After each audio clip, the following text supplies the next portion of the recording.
Praise the lord. అందరూ బయటికి వెళ్ళిన వాళ్ళు, కాలేజెస్, స్కూల్స్, ఆఫీసులు లేవు కదండి ఈరోజు. అయితే కొన్ని ఆఫీసులు ఉన్నాయేమో, కొంతమంది వెళ్ళినట్టున్నారు. మరి బయటికి వెళ్ళిన వాళ్ళు మీ పనులు ముగించుకొని క్షేమంగా ఇంటికి వచ్చారా? మరి మనం అంత క్షేమంగా ఇంటికి వచ్చామంటే అది మనం తీసుకున్న జాగ్రత్తలా, మనం పాటించే సేఫ్టీ రూల్సా? కాదు కదండి. మనం ఎంత సేఫ్టీ రూల్స్ పాటించుకుంటా వచ్చినా, మనం జాగ్రత్తగా వచ్చినా ఎదురొచ్చే వాళ్ళు అజాగ్రత్తగా రావచ్చు. అనుకోకుండా యాక్సిడెంట్ చేస్తారు.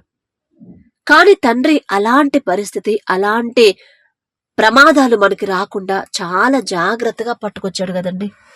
ఆయన కాపుదలలో భద్రపరిచాడు. అయితే నిన్న ఒక న్యూస్ వచ్చిందండి.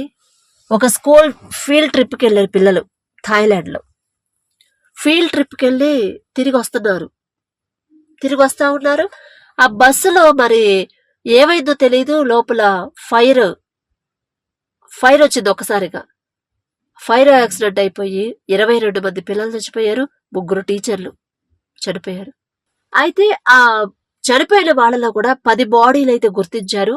ఇక ఆ వేడి ఎక్కువగా ఉండి లోపలికి వెళ్ళలేకపోతున్నారని న్యూస్ వచ్చింది. అసలు ఎంత ఘోరమైన మరణం అండి. అసలు అనుకోని ఉన్నారు కదా వాళ్ళ పేరెంట్స్ గాని, టీచర్స్ గాని, స్టూడెంట్స్ గాని. హ్యాపీగా వెళ్ళుంటారు పిల్లలు. ఇక బయటకంటే చాలా హ్యాపీగా ఉంటారు, చాలా సంతోషంగా ఉంటారు. ఏదో ట్రిప్ కంటే హ్యాపీగా వెళ్ళారు, అన్నీ చూసుకున్నారు. మరలా అంతే క్షేమంగా హ్యాపీగా ఇంటికి వెళ్ళిపోతున్నారు. చాలా సందడిగా, ఎంత సందడిగా ఉందో ఆ బస్సులో. పిల్లల ఆ పాటలతో, కేరింతలతో, గొడవతో, అల్లరితో చాలా హ్యాపీగా ఉంటుంటారు. కానీ అనుకోకుండా ఫైర్ రావడం, ప్రతి ఒక్కళ్ళు ఆ బస్సులో ఉన్నవాళ్ళు కిటికీల డోర్లు ఓపెన్ కాలేదేమో, ఆ బస్సు ఆ ఫైర్ కి పిల్లలందరూ 22 మంది పిల్లలు చచ్చిపోయారు, కాలిపోయారు. 3 టీచర్లు కాలిపోయారు. అసలు ఎంత ఘోరమైన మరణం అండి. ఆ దుఃఖాలు, ఆ పిల్లలు ఉన్న ఆ పేరెంట్స్ కి ఎంత ఘోరమైన దుఃఖం అది. ఇప్పుడు మన పిల్లలే ఉన్నారు. అలాంటి ప్రమాదాలు మనకి జరగలేదు, దేవుడి దయ వల్ల జరగదు. కానీ ఒక బిడ్డకి, ఎవరికైనా పిల్లలకి ఇలాంటి ప్రమాదాలు, ఇలాంటి యాక్సిడెంట్లు అయ్యాయంటే వెంటనే మన కడుపు అసలు ఎలా ఉంటుందంటే బాధ భరించలేవండి. నిజంగా మన పిల్లలకే జరిగింది అంత బాధ వస్తుంది. అది దేవుడి మనసు. కళ్ళలో నీళ్ళు వచ్చేస్తాయి వెంటనే. ఎందుకంటే మన పిల్లలు స్కూల్కి వెళ్తున్నారు, మన పిల్లలు కాలేజెస్ బయటకు వెళ్తున్నారు. అయినా సరే వాళ్ళు క్షేమంగా వస్తున్నారు. ఇలాంటి ప్రమాదాలు, ఏ ప్రమాదాలు జరగకుండా తండ్రి క్షేమంగా తీసుకొస్తున్నాడు. అసలు మనం ఎంత, మన భక్తి ఎంత, మన బ్రతుకులు ఎంత, అంత జాగ్రత్తగా తండ్రి తీసుకురావడానికి, అంత భద్రత మన బిడ్డలకు ఇవ్వడానికి. అందుకేనండి ప్రతిరోజు ప్రార్థన, తగ్గింపు ప్రార్థన. తెచ్చినందుకు వందనాలయ్యా, తీసుకెళ్లినందుకు మీకే కృతజ్ఞత అయ్యా, స్తుతయ్యా అని మనస్ఫూర్తిగా చెప్పమనేది. అందుకే ఎంత ఘోరమైన బాధ ఆ గృహాల్లో. అసలు ఎంత ఏడ్చుంటారు తల్లిదండ్రులు. ఇక వాళ్ళ ఏడుపులకి ఇక ఎవరు ఓదార్చిన ఓదార్పు మనం ఇవ్వలేం కదా. ఎంత గుండె పగిలిపోయినట్టు ఏడ్చుంటారు పాపం. భలే బాధేస్తుంది ఆ విషయం, ఆ వార్త చూసిన తర్వాత. స్కూల్ పిల్లలు, మన పిల్లలు స్కూల్కి వెళ్తున్నారు, అయినా మన పిల్లలు క్షేమంగా వస్తున్నారు. మనమైతే, మన బ్రతుకైతే. మరి అంత భద్రత ఇచ్చిన తండ్రికి ఒక థ్యాంక్స్, అది కూడా మనస్ఫూర్తిగా చెప్తాము. కృపగల దేవా మీకు స్తోత్రం, రాజాది రాజా మీకు స్తోత్రం, దేవాతి దేవా మీకే స్తోత్రం నా తండ్రి. మరి నా ప్రభా, ఈ దినమంతా మీ రెక్కల క్రింద మమ్మల్ని భద్రపరిచి, మీ కృపలో మమ్మల్ని దాచిపెట్టి, మీ భద్రతలో మీ రెక్కల క్రింద మమ్మల్ని దాచి ఉంచిన ప్రభా, క్షేమంగా మా పనులకు తీసుకెళ్లి అంతే క్షేమంగా మరలా మా గృహాలకు చేర్చిన దేవా, ఏ పాటి వారమయ్యా. మీరు మాకు అంత భద్రత ఇవ్వడానికి మేమెంత, మా భక్తి ఎంత నా తండ్రి. మరి ఎన్నెన్నో ఘోరమైన ప్రమాదాలు, ఎన్నో యాక్సిడెంట్లు నా తండ్రి. వరదలు వచ్చి నా ప్రభు, వరదల్లో చిక్కుకుపోయారు చాలా మంది, వరదల్లో కొట్టుకుపోయారు చాలా మంది, నిరాశ్రయులైపోయారు. మేమున్న ప్రదేశంలో మేము బాగానే ఉన్నాం, క్షేమంగానే ఉన్నాం. కానీ ప్రభా, వేరే రాష్ట్రాల్లో, వేరే దేశాల్లో నా ప్రభా ఇంకా వరదలు వస్తున్నాయి, ఇంకా తుఫాన్లు వస్తున్నాయి. ఆ వరదల్లో ప్రభా 200 మంది పైన చనిపోయారనే వార్తలు మేము చూస్తున్నాం. 147 మంది కొట్టుకుపోయారు, వారి ఆచూకీ కూడా దొరకలేదని ప్రభా మరి వార్తలు మేము చూస్తున్నాం. మరి నా ప్రభా, వారితో పోల్చుకునే అర్హత మాకు లేదు. వాళ్ళల్లో ఎంతో మంది మీ మనసుకు నచ్చిన వాళ్ళు ఉండొచ్చు, మాకన్నా తెలివిగల వాళ్ళు ఉండొచ్చు, మాకన్నా గొప్ప వాళ్ళు ఉండొచ్చు నా ప్రభా. కానీ నా తండ్రి, మీకు నా ప్రభా మరి మీరు మా మీద అంత శ్రద్ధ చూపించి అంత భద్రత మాకివ్వడానికి మేమెంత, మా బ్రతుకెంత? మరి చిన్నపిల్లలు నా తండ్రి అస్సలు ఊహించుండరు. ఎంతో సంతోషంగా ఫీల్డ్ ట్రిప్ అంటే ఎంతో హ్యాపీగా వెళ్ళుంటారు. ఎంతో సందడిగా ఉండుండిద్ది నా ప్రభా.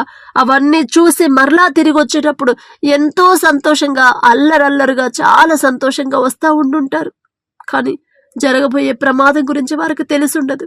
ఆ ప్రమాదం నుంచి తప్పించే వాళ్ళు కూడా ఎవరు లేరని వాళ్ళు గ్రహించి ఉండలేరు, ఉండకపోవచ్చు నా తండ్రి.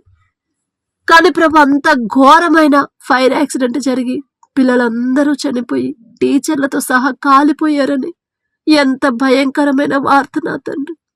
ఆ తల్లిదండ్రులకి ఎంత ఘోరమైన కడుపు కోత, ఎంత దుఃఖిస్తున్నారో నా ప్రభు.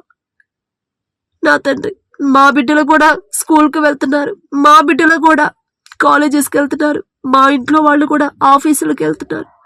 అయినా సరే నా తండ్రి, ఇంత ప్రమాదం కూడా వారికి రాకుండా అంత భద్రతగా, జాగ్రత్తగా వెళ్ళి మరలా అంతే జాగ్రత్తగా ఇంటికి వస్తున్నారంటే అది మా గొప్పతనం కాదయ్యా. మేం తీసుకున్న జాగ్రత్త కాదు, మేం పాటించే సేఫ్టీ రూల్స్ అంతకన్నా కాదు. కానీ నా ప్రభా, మేము ఇంత క్షేమంగా ఇంటికి వస్తున్నారంటే అది కేవలం కేవలం కేవలం మీ కృప, మీ దయ, మీ దయ, మీ కరుణ మా మీద ఉండబట్టి. ఏ పాటి వారం నా తండ్రి, మీ దృష్టిలో మేము ఉండడానికి మేమెంత, మా బ్రతుకెంత? పిల్లలు ఎవరైతే చనిపోయారో నా తండ్రి, మరి ఆ తల్లిదండ్రులను ప్రభు మీరే ఓదార్చండి. మీ నుంచి ఓదార్పు వెళ్తేనే వారు పూర్తి ఓదార్పు పొందుతారు. ఆ దుఃఖాన్ని మేము నా తండ్రి తలుచుకుంటేనే ఎంతో బాధగా ఉంది ప్రభు. అలాంటి సున్నితమైన మనసు ఇచ్చింది కూడా మీరే నా తండ్రి. మా కళ్ళ ముందే అంత ఘోరమైన ప్రమాదాలు జరుగుతుంటే చూసి తట్టుకునే శక్తి మాకు లేదు ప్రభు, అంత ధైర్యం మాకు లేదు. ఆ తల్లిదండ్రులు ఓదార్చండి నా ప్రభు. ఆ తల్లిదండ్రులకి ధైర్యాన్ని చెప్పండి. ఆ బిడ్డలు మీ దగ్గర ఉన్నారని వారికి ఒక్కసారి వారితో మాట్లాడండి నా తండ్రి. మేమైతే వాళ్ళని ఓదార్చలేము, మేమైతే వాళ్ళ దగ్గరికి వెళ్ళలేము నా తండ్రి. కానీ మీరు మాత్రమే వెళ్ళగలరు, మీరు మాత్రమే వారికి పూర్తి ఓదార్పు ఇవ్వగలరు, మీరు మాత్రమే వారికి ధైర్యాన్ని ఇవ్వగలరు నా తండ్రి. ఒక్కసారి వారిని జ్ఞాపకం చేసుకోండి. ఒకవేళ వాళ్ళు తెలియక మీకు వ్యతిరేకంగా జీవిస్తే వారి తరపున మేము క్షమాపణ అడుగుతున్నాం నా తండ్రి. వారి మీద ఉన్న కోపాన్ని తీసివేసి వారి మీదకు ప్రభా మీ జాలి దయ వారి మీదకు పంపించండి నా తండ్రి. మరి మా బిడ్డలు స్కూల్స్కి వెళ్ళి ప్రభా, కాలేజెస్కి బయటికి వెళ్ళి అంత క్షేమంగా ఇంటికి వస్తున్నారంటే మేమే పాటి వారం నా తండ్రి, మేమెంత, మా భక్తి ఎంత? అయినా సరే ఎటువంటి అర్హత లేకపోయినా మా మీద జాలిపడి మేము అడిగామని మీ భద్రత మాకిచ్చినందుకు మీకే స్తుతి స్తుతి స్తుతి స్తుతి స్తోత్రం ప్రభా. మరి యుద్ధాలు జరుగుతున్నాయి నా తండ్రి, మీకు మరుగైనది ఏది లేదు ప్రభా. మీ ప్రజల పక్షాన యుద్ధం చేసేదేవా, మీ ప్రజల పక్షాన యుద్ధాన్ని నడిపించగల దేవా. శత్రువుల్ని ప్రభా ఎలా చెదరగొట్టాలో మీకు మాత్రమే తెలుసు. శత్రువుల నుంచి మీ ప్రజలను ఎలా కాపాడాలో మీకు మాత్రమే తెలుసు. గాఢాంధకారంలో ఉంటారని అగ్నిస్తంభమై వారిని నడిపించారు. ఎండలో ఇబ్బంది పడతారని ఒక మేఘస్తంభమై చల్లటి నీడలో వారిని నడిపించారు. ఇప్పుడు ఆ ప్రజల మీదకే నా తండ్రి యుద్ధానికి వస్తున్నప్పుడు మీ చేతుల్లో పెడుతున్నాం ప్రభా యుద్ధాలు. వారిలో మేమేదో గొప్పవారమని కాదు, మేమేదో భక్తి పరులమని కాదు నా తండ్రి. మీ బిడ్డలకు ఎప్పుడు మీ రక్షణ ఉండిద్దని ప్రభా మాకు నమ్మకం కలిగించారు నా తండ్రి. అందును బట్టి మీకే స్తోత్రం ప్రభా. మరి యుద్ధంలో మరణించిన వారి కుటుంబాలను ఓదార్చండి, వారికి ధైర్యాన్ని ఇవ్వండి ప్రభా. శాంతిని మీరు కోరుకుంటున్నారు కానీ యుద్ధాన్ని మీరు కోరుకోవట్లేదు ప్రభా. మరి ఇద్దరి మనసులు మార్చి, శత్రువుల మనసులు మార్చిన తండ్రి, పశ్చాత్తాపంతో వారు చేసిన తప్పుని ఒప్పుకొని విడిచిపెట్టేలా మీ కృప అనుగ్రహించండి నా తండ్రి. మరి శాంతిని మీరు కోరుతున్నారు నా తండ్రి. యుద్ధాన్ని ఆపి శాంతి సమాధానం ఆ దేశాల మధ్య మీరే ఉంచమని అడుగుచున్నాం. మేమేదో గొప్పవాళ్ళమని కాదు, మేమేదో భక్తిపరులమని కాదు నా తండ్రి. అయినా సరే మా కళ్ళ ముందే అంత ఘోరమైన పరిస్థితులు ఉంటే చూసి తట్టుకునే శక్తి మాకు ఇవ్వలేదు ప్రభా. మేము చేయి ప్రతి పని ప్రభా మీ హస్తాల్లో పెట్టినప్పుడు మీరు మా పక్కన కూర్చొని ప్రశాంతంగా మాకు రెస్ట్ ఇచ్చిన ప్రభా, మీరే ఆ పని చేసినందుకు మీకే స్తోత్రం నా తండ్రి. పడకల మీదకి వచ్చి ఉండగా సుఖమైన నిద్ర, చురుకైన మెలకు మీరు దయచేయండి. మా పడకల చుట్టూ, మా దేశం చుట్టూ మీ యొక్క రక్షణ కంచెవేయండి. మిమ్మల్ని అడిగే అర్హత మాకు లేదయ్యా. ఆకాశం వైపు కన్నులెత్తి చూసే అర్హత కూడా మాకు లేదు నా తండ్రి. అయినా సరే మాకు మీరు తప్ప ఎవరున్నారయ్యా? గాఢ నిద్ర మీరు దయచేయండి ప్రభా. వర్క్ ప్రెషర్తో నా తండ్రి నిద్ర లేకుండా ఎవరెవరు ఇబ్బంది పడుతున్నారు, ఈ మాటలు వింటున్న మీ ప్రజలు, ఈ ప్రార్థనలు ఏకీభవిస్తున్న వారు, ఎవరెవరైతే వర్క్ ప్రెషర్తో ఇబ్బంది పడుతున్నారో వారందరినీ ఒక్కసారి జ్ఞాపకం చేసుకొని గాఢమైన నిద్ర వారికి ఇవ్వండి. ఆ ప్రెషర్ అనేది లేకుండా చేయండి ప్రభా. సుఖమైన నిద్ర, చురుకైన మెలకు మీరే దయచేయమని అడిగే అర్హత, పొందుకునే అర్హత లేని వాళ్ళం అయినా సరే యేసు నామంలో అడుగుచున్నాము తండ్రి. ఆమేన్.